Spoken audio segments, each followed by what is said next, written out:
Is there a group of people whom I like to refer to as the steering committee? That's the question. Now, I'm not alleging that any such group exists that goes by specifically that name. It's a name I've given this group. It's just a handful of people. Now, this is just a hypothesis, pure conjecture, mostly. Could be true, though. This handful of group of people may exist that are tasked with the objective of capturing the minds of the sort of people among the masses who could potentially be socialist revolutionaries right here in the U.S. And once they have them captured, their minds captured, that is,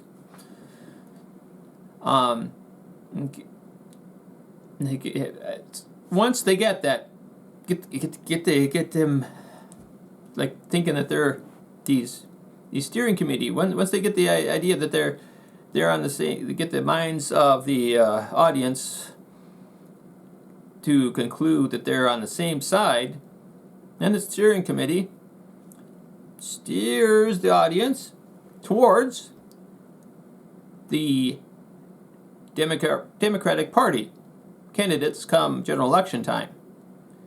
So the steering committee, how they start out, how they do this is by first saying all sorts of sensible arguments about all the perils of capitalism and all the benefits and the benevolence of socialism, and how socialism is so much better than capitalism. They can make these sensible arguments that have great appeal to these potential socialist revolutionaries, so that the audience, the socialist audience, say, hey, this guy's making some sensible arguments. I think I want to listen to more of this person. And once the audience is captured, their attention is caught, then the steering committee members may even, around the primary time, encourage the audience to vote for the socialist, like Bernie Sanders, in the upcoming primaries. But once the primaries are inevitably rigged or however manipulated in order to make sure that the socialist, of course, does not win the primary, then after that, that's when the job of the steering committee members comes in to, for one thing, stack the deck against the Republican candidate, in this case Trump, in the presidential general election, and stack the deck so that it appears to be he's like a horrible candidate, horrible president. I'm not saying he's great. I'm not alleging anything like that. Certainly not. But here's this is like a sophisticated plan here that might be going on, whereby there's the steering committee these are influencers. Did I mention that? Yeah, these are influencers. They may have radio programs even, or big YouTube audience. They may have all sorts of subscribers. They may be like filmmakers even. But yeah, they have these big audiences. And so come around after the primaries are over and the socialists have lost, inevitably. Then it's the big job of the steering committee members to stack the deck against the Republican, and toward so much so, I mean, they treat the Republican as such a boogeyman that it's just unimaginable that could just be so unimaginably awful, so unimaginably horrible for that Republican to be to get reelected. You can't have that. Oh, the humanity. So, and if there's anybody, say it's a radio call-in show, anybody calls in with a dissenting opinion and say that they'll never vote for somebody like Joe Biden, well, that caller is going to be immediately, it's like a reflex, mute button, muted, not allowed to make such an argument that they never vote for the Democratic Party candidate. That's not up for discussion because it's so horrible. Trump, oh no, can't have that. So no discussion. It's complete censorship of the possibility of voting for third party or write-in candidate or whatever. But it's unimaginable to do such things, and there's no discussion, no consideration of the possibility of doing such a thing by these, according to these steering committee members, because it's their job to steer these voters towards the Democratic Party, which is controlled by whom? Billionaires. Billionaires, I think you can make a case that they're controlled. They have more, they donate and more to the Democratic Party than Republican. I'm not sure the exact statistics, but there's obviously a great deal of influence that billionaires have over the Democratic Party. Now we can look through history and see. Let's look back in a not so distant history of starting in the early 1900s. They had the Bolshevik Revolution in the Russia. That's pretty amazing what happened there. And then these socialist communist revolutions spread around the globe. And well, for the most part in the Eastern Eurasia, Soviet bloc countries, the communist system more or less ceased to exist. But there's been a lot of persistence of the of communism in some of the farther,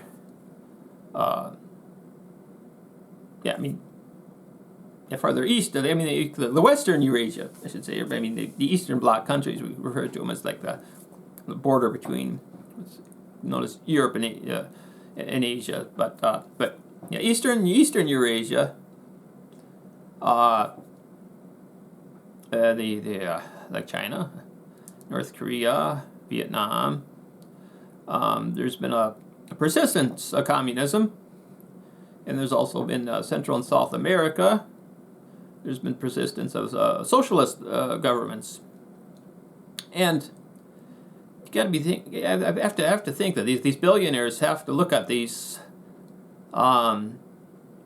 revolutions and the successes of socialism across the globe in the not so distant past, and it continues to persist. These socialist governments, despite the efforts of the CIA, which I also like to refer to as the capitalism imperialist agency, despite their best efforts, these socialist countries have persisted. Should be surprised. I mean, I think the billionaires, they're not surprised that these revolutions happen because obviously they have a lot of appeal to the masses who are losing out on the wealth of the nation. And that's only that losing, the masses losing is only increasing. Their losses are increasing, while the billionaires' wealth increases. I mean, so the wealth of the masses decreases while the wealth of the billionaires increases. And there's more and more losers while there's fewer and fewer winners. And so there's an obvious appeal of socialism. And so the billionaires have to be wondering, the people eventually, even here in the United States, may eventually come to the realization that this economic model we have is a losing deal for the masses. And so eventually they're going to vote in somebody that's more socialist minded if they have a chance. So the billionaires, what do you suppose they're thinking? I'm thinking what the billionaires were plotting or planning is their strategy, I should say, is, well, we're going to have to find a way to make sure that doesn't happen in the U.S. And of course, they're not going to say it's not going to work for the billionaires to say, hey, we want to continue having this wealth and power, so we want you, the masses, just to let us grab the wealth of the nation while the rest of you struggle. That's just the way we want it, and so we want you to vote in our interests and against your own interest. Of course, that's not going to work. So they have to be engage in a surreptitious, underhanded, clandestine plot or plan to get the voters to vote against their interests. How do you do that? Well, I think the plan then, where I have the idea of the steering committee here, is to capture the audience of those potential socialist revolutionaries on a thing, some say like a radio program. That's one possibility. And first step is to capture the audience that has these socialist mindset, and sees all the by having these influencers say things that appeal to them and ring true to this socialist minded audience, and just keep on drilling in. Oh yeah, socialism is so great, capitalism is so bad. But then when it counts, come general election time, these influencers who've been saying all these good things about socialism and all these bad things about capitalism implore the voters to vote for this corporatist, capitalist, neoliberal, anti-socialist candidate like, say, Joe Biden. That's when it counts. So, because it's so horrible what all this Trump, the humanity, worst president in the history of humanity, in the history of the United States, they'll say, we can't imagine. We got to make sure Biden gets in because Trump is so horrible. They just stack the deck against the Republican candidates, while ignoring the fact that the Democrats have done so little for the working people when they've had the opportunities. Say, look back in 2009, when the Democrats controlled the House, the Senate, and the presidency. What did they do?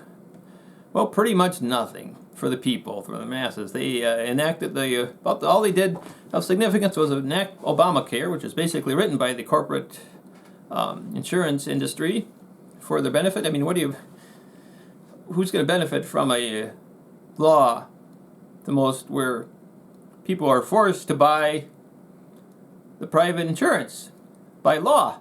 They're required by law to buy the policies from these private insurers. Oh, yeah, how is that going to help the masses? Instead of what should have been done is to enact a single-payer program like Medicare for All. When the Democrats had the opportunity to do so, they dropped the ball. And they dropped the ball in many respects in 2009. They did nothing to repeal the anti-union Taft-Hartley Act. They, instead of reenacting Glass-Steagall, which was repealed by Bill Clinton and had a direct, the repeal of which was a direct cause of the Great Recession. And so it should have been obvious that, they should have, Democrats, if they wanted to help the people and prevent that from happening again, should have reenacted Glass-Steagall. But of course they did not. They enacted the Dodd-Frank Act, which was beneficial to the big banks. Did the Democrats in 2009 enact a significant increase in minimum wage? No, they did not do that either. They did nothing to repeal the Federal Reserve Act. Now, like the Federal Reserve there's a continuing misconception going on that the Federal Reserve System is a part of the U.S. government. It is not. The Federal Reserve Bank is owned by banks themselves, the big banks, and they have a congressional mandate dual mandate of improving employment while controlling inflation. And they have there's some other controls by Congress, but the oversight by Congress seems like rather toothless. I don't recall a time when when Congress has ever sanctioned the Federal Reserve, and there's an obvious conflict of interest there when the big banks are owning the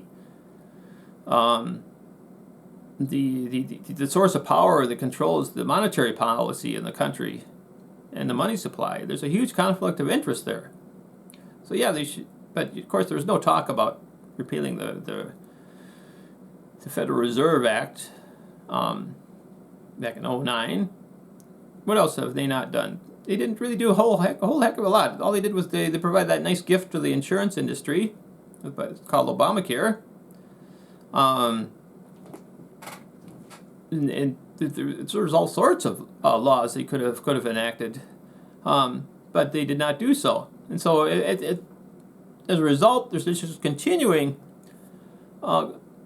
struggling by the working class masses in this country because of the inaction of the Democrats.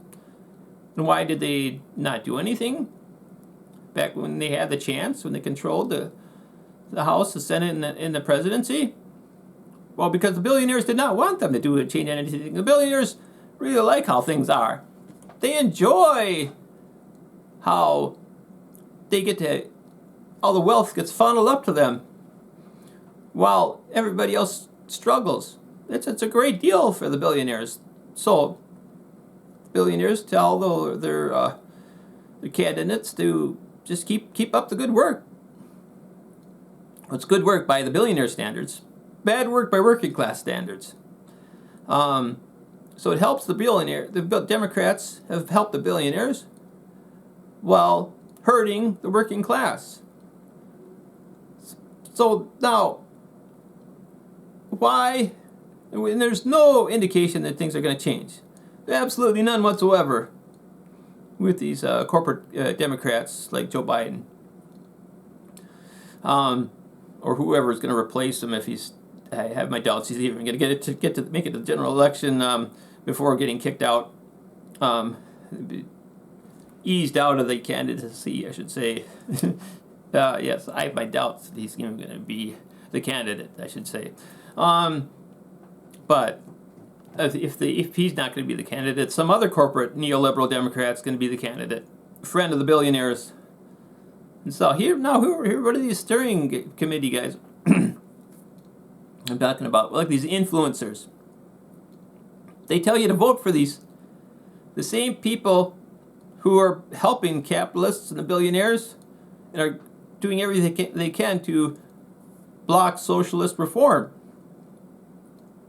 So you have to ask, who these were for these influencers?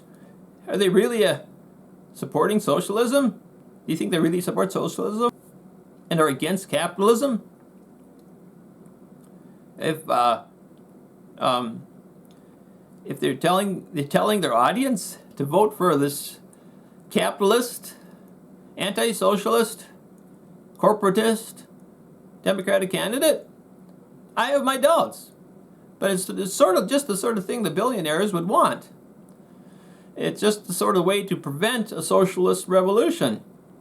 Is to make sure that the audience is convinced that the only way to go forward is to continue the status quo by voting for the Democratic candidate who is in turn controlled by the billionaires.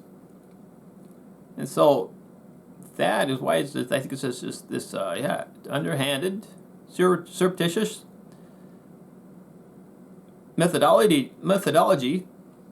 strategy that's being employed to make sure that there's never any significant socialist reform in the U.S. and that the status quo continues, because by ensuring that anybody with a socialist revolutionary mindset is going to vote for the candidate that is going to continue the capitalist, neoliberal, corporatist, military imperialist policy that the United States has had for decades, and so ensure that it continuing to happen for decades. So that's just my hypothesis, that there's such a steering committee exists. I don't know for sure there is. It's largely speculation, but the way I keep on seeing some of these influencers with their ideas of talking about how bad the Republicans are, stacking the deck with confirmation bias, that they're so good, while ignoring all the ways that the Democrats have let down the working class of America, how the Democrats have helped the billionaires and helped the corporations. Ignoring that, so it's like a deception, and I think it's misleading and highly suspect how these influencers can so ignore how bad the Democrats have behaved, how they've hurt the working class of America, how Obama failed to help the homeowners stay in their homes and avoid the full foreclosure, and instead Obama just helped the big banksters, help them avoid prosecution. None of those banksters got prosecuted during the Obama administration. So, but that's ignored though by these steering committee influencers. Why is that? Why do they keep ignoring this? They might mention the fact that Clinton repealed Glass-Steagall and that Clinton Gore enacted. Clinton repealed Glass-Steagall and enacted NAFTA. They might mention it, but it's not something they harp on. I think it should be something that should be harped on.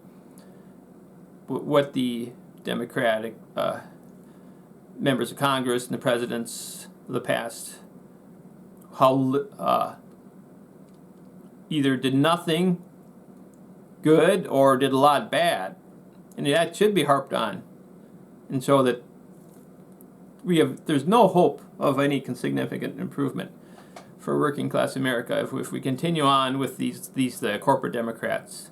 That should be the obvious conclusion. But come closer we get to general election time, the less we'll hear of any mention of these things, of what Democrats have, how little good things Democrats have done and how much bad things they've done in the past for the working class America. Instead, they just stack these influencers just stack the deck with confirmation bias about how horrible these